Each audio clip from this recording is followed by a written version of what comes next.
Yo, kembali lagi bersama di channel Anfaedah Marketing ini.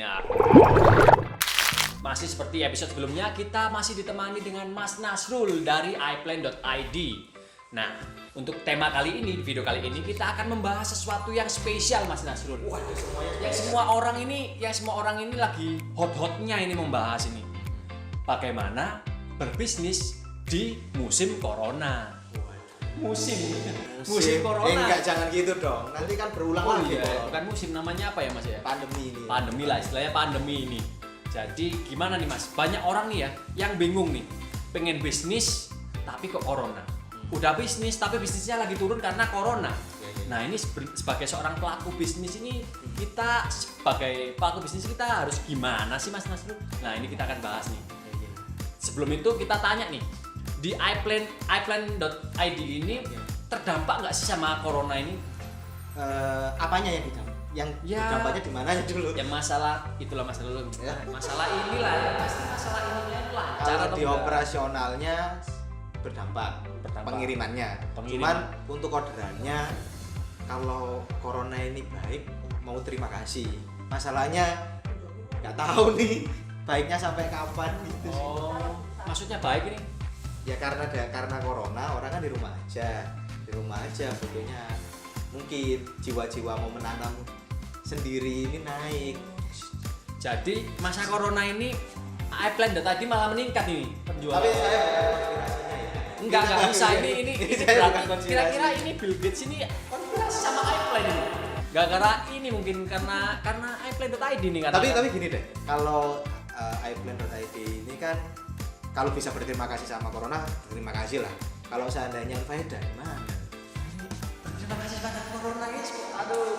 Tapi kalau Anfaedah Marketing ini belum begitu terdampak ya Mas Nasrul. Iya. Karena kita melayani all shop itu yang udah sustain, kebanyakan sustain. Mungkin masih ada yang omsetnya masih kurang, tapi masih berusaha terus untuk bangkit ya. Betul. Terus marketnya juga luas dan selama ini Anfaedah Marketing masih belum bisa menjangkau market yang sangat luas ini. Okay. Nah, jadi kita masih bisa menjangkau market yang cukup luas ini. Jadi masalah terdampak atau belum itu belum terdampak. Sejauh ini masih belum terdampak. Tapi ya semoga lah, meskipun begitu semoga kita berdoa agar corona ini tetap selesai dan mungkin bisa menurunkan omset dari iPlan. Wih, jangan dong. Kalau omset iPlan turun, saya pindah ke Amerika, mungkin Anda tidak bisa syuting loh. Nah, tapi yang menarik di sini Mas Nasrul ya, banyak banget ternyata orang yang kan Anfaedah Marketing melayani all shop. All shop itu kan otomatis masih belum bisa dikatakan besar ya. Jadi masih mungkin baru memulai, masih belum ada omset yang terlalu besar dan organisasinya juga mungkin belum besar, mungkin bahkan ownernya langsung yang menangani langsung, bukan ada pegawainya. Nah, ini banyak yang curhat nih ke kami, klien-klien kami juga. Kalau ternyata omset penjualannya itu anjlok banget. Apalagi yang offline, ada banyak juga kan kafe-kafe, rumah makan itu terdampak banget. Nah, ada juga yang sampai bangkrut. Ada yang sampai bangkrut menutup perusahaannya ini. Jadi, waduh Mas, maaf, kami menghentikan orderan videonya dikit dulu karena, nah ini sangat menyedihkan. Bukan karena mereka tidak order video di kami lagi, bukan. Salah satunya itu. Tapi bukan faktor utama. Tapi itu kayak, waduh, kayak partner ya, namanya pelanggan itu kan kita gini ya, apa yang bisa aku lakukan? Makanya kami membuat paket-paket yang mendukung para UKM, para all shop. Nah, untuk bagi Mas Nasrul sendiri gimana sih kira-kira sikapnya all shop kecil ini untuk bisa menghadapi bertahan dari badai virus pandemi corona ini?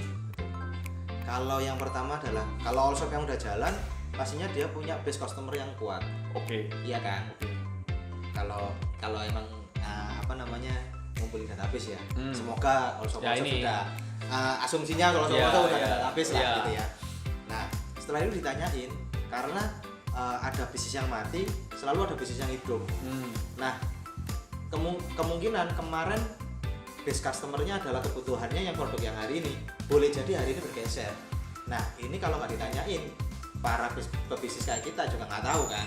Nah, caranya adalah tanyain Karena kalau seandainya produk Anda benar atau layanan Anda benar, customer kan enak tuh ngobrol. Nah, itu ditanyain tuh. Karena kan uangnya all shop di customer. Benar di situ sih. Jadi kuncinya berarti harus menjalin hubungan yang erat. Wah, itu banget sih harus menjalin hubungan yang erat sama para customer. Lah, mungkin dengan menyimpan, salah satunya dengan cara menyimpan database-nya. Betul. Kita harus menyimpan database para pelanggan. Kalau di Anfada Marketing juga kita menyimpan nomor telepon, itu cukup terus sih. WhatsApp, nomor telepon WhatsApp, terus juga email, alamat email Instagram, dan kita juga berusaha sebaik mungkin untuk menyimpan nomor para pelanggan.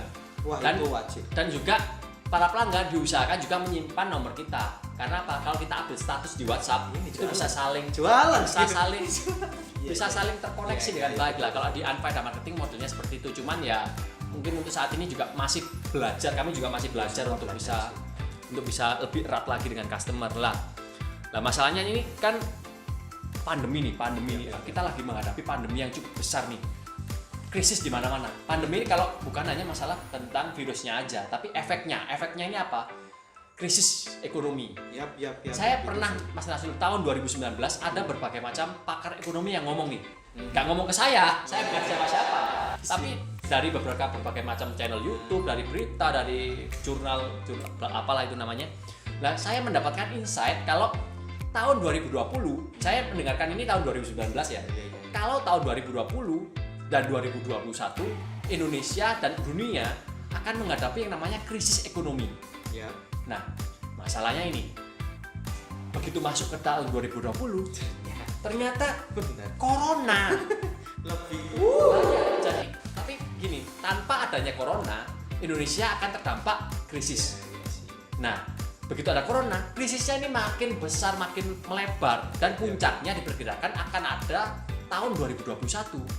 Nah, sebagai seorang pebisnis ya, apalagi yang pebisnisnya masih kecil, kita kan pasti khawatir bagaimana nasib perusahaan, bagaimana nasib bisnis, apakah masih bisa all shop-nya. Lah, kira-kira kalau misalkan krisis ekonomi ini berkepanjangan, ini sudah lebih lebar lagi daripada corona nih ya. Nah, ini gimana Mas Harus? Saya itu kemarin dapat pengajian. Aduh, kita bahas pengajian di religi. Ya, ini penting. Yang sebelumnya seperti ini. Sebenarnya kan dulu itu kita itu barter kan. Seandainya kalau sehari-hari hari ini adalah dari buku sama pensil, kita kan barter. Yang penting kan perputaran value ya, yaitu kan perpindahan value itu tadi. Nah, kalau seandainya krisis berkepanjangan, itu kembali lagi ke tadi. Terus habis itu terciptalah uang. Uang ini kan modelnya dibuat nambahin ketika barternya ini kurang, adalah uang. Terus habis itu lanjut ke ya udah, ada barang ada uang, ada barang ada uang. Lah kalau ekonomi terus berlanjut, mungkin kembali ke konsep dulu deh. Kita menanam ya kan. Wah, iklan lagi enggak. Kita menanam, maksudnya gini. Anda menanam, saya tukar konten. Kayak gitu.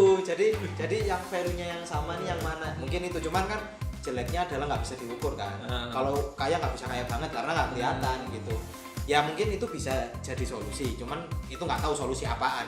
Kalau ya terus ya karena di pandemi ini jadi kita jadi kayak muhasabah diri, semuanya nggak ada yang nggak pasti. Ya gitu. bener banget. Jadi ya tetap kita harus tetap berusaha ya. Iya. Kayaknya itu sih. Nah, itu ya. tolak ukurnya berusaha. Soalnya gini, banyak orang yang ketika banyak krisis terjadi, akhirnya dia perusahaannya memang mengalami penurunan omset dan lain-lain, dan akhirnya menyerah. Padahal masih ada kesempatan nih. Kesempatannya apa? Pivot produk. Betul. Pivot produk. Jadi banyak sekali juga para pelanggan kami, customer kami itu juga pivot produk dari yang dulunya jual jersey, kemudian jual masker. Terus ada yang sekarang bahkan ada teman saya nih, baru kemarin datang ke sini.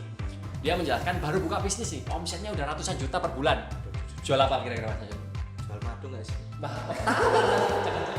Ya kan Anda sudah cerita, biar nggak kayak YouTuber lain. Soal nggak tahu. Jadi jual madu. Kenapa kok madu ini sekarang ya meningkat? Karena mungkin ada rata kaitannya sama kesehatan. Iya sih. Mungkin karena obat-obatan herbal itu mungkin lagi naik. Terus alat-alat medis dan juga mungkin kayak masker. Terus mungkin juga apapun yang berkaitan dengan kesehatan. Dan mungkin agak menurun itu mungkin bisa dikatakan jersey tentang kayak produk-produk fashion itu mungkin akan menurun. ya yang nggak lagi disorot media hari ini bisa jadi turun. Yang nggak lagi disorot kan soal kesehatan tuh. Ya mungkin bisa pivotnya ke kesehatan kayak gitu sih. Terus kalau Mas Nasrul sendiri menanggapi hal ini ya, kira-kira untuk bisa bertahan ini all shop selain pivot produk tadi kan sudah kita setuju kalau pivot produk itu penting lah. Kalau Mas Nasrul sendiri kira-kira apa lagi nih kiat-kiat yang mungkin yang dilakukan iPlan.id? Sebentar, saya tak mikir. Saya tanya Anda, mungkin Anda sudah mendapatkan jawabannya nggak sih Mas? Kalau di Invaida Marketing sendiri, biar saya mikir dulu ya. Kalau saya sih lebih ke arah mementingkan perputaran cash flow daripada om profit. Kalau selama ini kan kita sebagai apalagi saya sebagai business owner yang dipikirkan kan masalah cuan kan. Nah ini kita nggak lagi masalah cuan, tapi gimana kita bisa bulan depan bisa bayar pegawai nih. Bulan depan kira-kira kita bisa bayar tagihan nih atau masalah misalkan ada utang kita bisa bayar utang. Nah ini yang paling penting nih. Bagaimana mengusahakannya ya kita istilahnya kalau saya itu kemarin ada yang namanya info paket pembuatan konten di rumah aja. Nah di paket pembuatan konten ini Anfaida Marketing sama sekali tidak mengambil keuntungan sama sekali. Jadi biaya yang dikeluarkan sama para pelanggan ini yang terdampak COVID-19 ini itu biaya yang untuk biaya operasional saja dibayar pegawai. Jadi semuanya itu jadi sama-sama menguntungkan, klien menguntungkan karena dapatkan konten yang murah banget, yang biasa aja murah, sekarang yang murah banget. Jualan. Ya nanti cek di deskripsi ya. Saya juga teruntungkan karena biaya operasional perusahaan terus tercukupi. Nah ini, tapi sampai kapan nih saya nggak dapat uang? Nah ini harus dipertimbangkan lagi. Mungkin bulan depan saya masih menerima. Mungkin ada paket lain lah yang lebih manusiawi di saya sendiri. Gitu loh. Mungkin kalau saya sih itu jadi perputaran itu. Kalau masalah apa ya? Lagi. Ya kan akhirnya udah dapat inspirasi. Jangan-jangan jawaban Anda sama. Enggak gini. Jadi kita itu kalau hari ini yang jadi concern utama itu adalah tabungan. Karena yang harus dipersiapkan adalah kalau lagi akan krisis ekonomi, pada akhirnya adalah market ini juga kekurangan uang, kekurangan liquid lah bahasanya, yang bener-bener itu liquid, cash keras lunak ya itu kan akan ada kalanya akan habis kalau dia nggak bisa dapat lagi kan gitu kan. Nah fokus utamanya adalah nabung. Kenapa nabung? Untuk mempersiapkan pivotnya itu tadi. Selagi kita masih kerannya masih muncul banter nih gitu kan, tapi kan kita nggak tahu masih punya biaya. Kita akhirnya punya tabungan itu untuk seandainya kita akan pivot atau mau ngeluarin produk yang akhirnya nanti kebutuhan market kita ada nih kayak gitu sih Mas. Yang dipersiapkan iPlan.id seperti itu. Sembari ya selagi masih kerannya banter ya udahlah dilanjutin terus sambil menabung kayak gitu. Nah ini balik lagi ya, banyak juga nih teman-teman saya terutama ini ya yang songong. Dia ini bukan pebisnis, dia ini orang yang bekerja ikut orang, istilahnya pegawai. Nah dia itu sosokan gitu Mas. Wah kayaknya saya nggak cocok di kerjaan ini. Wah kayaknya aku harus resign. Wah kayak gajinya nggak cocok atau gimana, peraturannya ketat dan lain-lain. Apalagi masa corona ini mungkin ada banyak anak. Nah ini kayaknya orang kayak gini nih songong ini seperti apa ya? Karena gini, banyak perusahaan yang PHK karyawan, banyak yang kira-kira ini mindsetnya seperti apa? Otak-atik mindsetnya. Kita kan bahas masalah otak-atik mindset nih. Keluar akhirnya judulnya. Tadi kok nggak disebutin? Nah itu lupa Mas. Jadi kita kan bahas masalah otak-atik mindset. Nah, mindset orang-orang seperti ini seperti apa gitu loh. Kalau Mas Nasrul punya pendapat itu apa? Ya saya juga kayaknya dulu kayak seperti itu sih Mas. Ya kan pindah ke sana, pindah ke sini, nggak cocok. Otaknya bertransformasi. Iya sih, kayaknya transformasi itu wajar. Asal kita tahu kita mau langkahnya kemana. Kayak dulu kan aku masuk karyawan ternyata langkahku maunya usaha kayak gitu kan. Songong itu nggak apa-apa, cuman tahu resikonya, berarti harus tahu resikonya. Lebih ke arah jangan menyakiti. Nah nggak apa-apa sih, songong sama diri sendiri nggak apa-apa. Yang ditakutkan adalah menyakiti. Udah songong terus habis itu jadi mama galak, maksudnya jadi orang galak kan gitu kan. Paham. Jangan menyakiti orang lain. Ya betul. Nah, Mas Nasrul ini mungkin masih jomblo ya. Dia resign nggak membiayai siapa. Iya, nggak menyakiti. Kalau Anda yang ingin kita punya anak, jangan menyakiti Iya sih. Belikan susunya, tetap kerja. Jangan malas-malasan Mas Nasrul ya. Saya emosi sekali kalau ada orang kalau yang seandainya menyanyiakan pekerjaan. sama sendiri kalau seandainya ngeliat orang songong harus diapain? Waduh Mas, kalau saya itu ya waduh. Kalau itu pegawai saya, songong. Oh iya. Kalau misalnya orang yang terlibat di dalam produksi advance marketing, saya langsung terima kasih telah mengunjungi store kami. Jangan kembali lagi, please lupakan saya. Ya malas gitu loh Mas, lihat orang-orang seperti itu malas banget. Iya sih. Begitu banyak orang yang membutuhkan pekerjaan, dia malah membuang pekerjaan. Iya betul juga sih. Apalagi masa krisis nih Mas. Iya. Lebih baik tahan dulu sampai keadaan membaik, atau kalau kamu sudah benar-benar siap. Iya sih. Sadari di balik ini ada Kondisi. tanggung jawab apa, itu ya udah tanggung jawabin aja kayaknya seperti itu dulu sih. Balik lagi Mas ke masalah ini, malah gibah, tapi masalah semoga teman saya lihat ini. Hei Anda bayar PLN. Nah ini balik lagi ke masalah all shop nih ya. Iya. Jadi untuk all shop yang mau buka bisnis nih di masa-masa pandemi seperti saat ini, saran-saran Mas Nasrul ini seperti apa untuk mereka? Yang saran yang pertama itu harus tahu ilmu bisnis Mas. Bisnis ini soal hitung-hitungan, jadi bukan soal apa namanya itu aji mumpung. Nah, ya kan. Saya pindah dari karyawan ke karyawan lain, dari temen usaha temen ke usaha temen yang lain. Itu selalu benang merahnya belajar dulu. Belajar. Ya, jadi teman-teman nggak apa-apa kalau seandainya mau langsung switch bisnis, cuman yo itu kita kan nggak tahu tiba-tiba wah langsung, biasanya kan yang pemula-pemula itu mindset pertamanya itu di produk. Pasti produk ini laku segala macam. Banyak banget nih. Ternyata dia nggak tahu yang namanya persaingan. Jadi dia udah stok banyak, ternyata ada yang lebih murah, lebih layanannya bagus. Ya, bener banget. Kelar udah. Yang penting itu berarti bukan produknya. Mau produknya bagus apapun, kalau nggak ada marketnya ya percuma. Iya, Pastikan kalau produk itu sudah ada marketnya. Jadi marketnya dulu dipastikan. Itu ya kurang lebih Mas ya. Kurang lebih sih itu sih. Value-nya biar berputar, kan punya value dari produk, customer punya value dengan uangnya. Nah, ini terus berputarin. Kalau nggak ada sinkronisasi ini, ya emang Anda mau makan produk Anda sendiri ya nggak apa-apa sih, tapi terserah lah. Tapi gini Mas Azul, kan banyak orang yang baru buka bisnis atau belum buka bisnis, mindsetnya udah pengen langsung wah omset harus kejar segini, harus cuan, harus ini.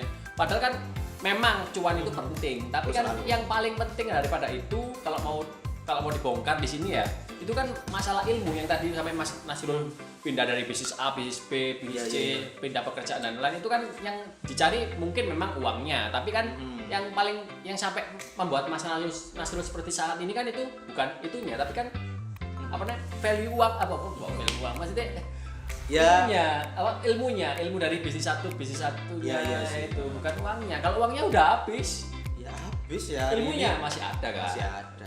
Jadi itu saran-sarannya buat. Tapi Mas Stefan sendiri deh, aku penasaran deh. Kan Mas Stefan ini kan orang yang salah satu yang aku kenal adalah produk dulu. Nah, gimana akhirnya bisa switching dari produk dulu yang hari ini adalah yang sampai kemarin kan ngeluarin yang namanya kartu ucapan, video ucapan, sampai itu tadi kan cara faedah marketing sukses, maksudnya survive hari ini kan nggak ada hati itu namanya keuntungan yang lebih kan. Nah itu kok bisa switching di situ karena apa Mas? Ya, itu yang membuat saya sulit sukses. Kok bisa gitu? Yo, kalau saya marketnya udah siap Mas, maksudnya saya sadarnya itu ya nggak langsung sadar dari dulu. Saya mulai bisnisnya udah lama, meskipun Unfaedah Marketing baru setahun. Nah ini kalau saya udah tahu mindset bisnis yang saya bicarakan saat ini dulu beberapa tahun yang lalu, mungkin hasilnya jauh berbeda dari sekarang gitu loh. Jadi ya yang penting itu bukan produknya sih sebenarnya, yang penting marketnya. Kayak kemarin saya habis ketemu sama winning produk kartu ucapan lebaran, tapi telat. Seharusnya H-14 tapi saya launchingnya H-4. Lah itu seharusnya banyak. Tapi kan ini habis ini tayang di YouTube. Terus kompetitor Anda kan akan lihat video ini. Gak masalah. Gak masalah Mas Nasrul, itu masalah kompetitor itu biasa. Oke. Tergantung kita, dukunnya itu kuat siapa. Kalau dukun saya lebih kuat, mau apa Anda? Nah, itu loh. Itulah mungkin seperti itu ya. Jadi mungkin cukup sekian aja ya Mas Nasrul ya. untuk otak-atik mindset kali ini. Nanti Mas Nasrul kita ajak lagi di otak-atik mindset berikutnya karena otaknya Mas Nasrul ini penuh ya, terotak-atik gitu. Terotak-atik sekali. Pindah sana pindah sini Ya. otak-atik. Oke, buat kalian jangan lupa nanti follow Instagramnya Mas Nasrul. Di mana Mas Nasrul? Kalau pribadi geser cuy. Dan nanti kalau misalnya Instagram bisnisnya ada iplan.id ya. Ya. Nanti di deskripsi akan ditayangkan, akan Terima ditulis. kasih. Dan juga jangan lupa subscribe channel YouTube ini dan juga bunyikan lonceng notifikasinya karena ini channel YouTube yang agak berbeda dari channel entrepreneur lainnya. Jadi kok bisa gitu, Mas? lebih kita itu nggak harus kaku lah, nggak harus memotivasi kan. Ayo semuanya tolong dong buka bisnis, kita harus bisa, nggak perlu lah. Kalau kalian nggak mau ya usah. Kita di sini lah. Ya biar bisnis kita aja. Iya, kalau kamu dengerin ya dengerin aja, kalau enggak nggak usah. Kalau kalian butuh motivasi jangan di sini. Di sini membuka wawasan, ini mengotak-atik mindset kalian biar lebih maju lagi. Kalau nggak mau ya nggak apa-apa. Kita akan dibayar untuk memotivasi Anda. Iya sih. Kecuali Anda yang bayar kami. Nah, kalau kita dibayar nanti hubungi nomor kontak. Oke, terima kasih atas. Kalau kalian punya saran mau konten seperti apa bisa nanti tulis di kolom komentar ya. Iya. Undang siapa, undang Bill Gates atau siapapun nanti tulis aja dulu. Nanti didengerin nanti urusan nanti. Urusan nanti aja datang atau enggak. Oke, terima kasih sudah menonton video ini. Semoga nanti di episode berikutnya akan lebih bermanfaat dan lebih berfaedah. Until next time, keep struggle.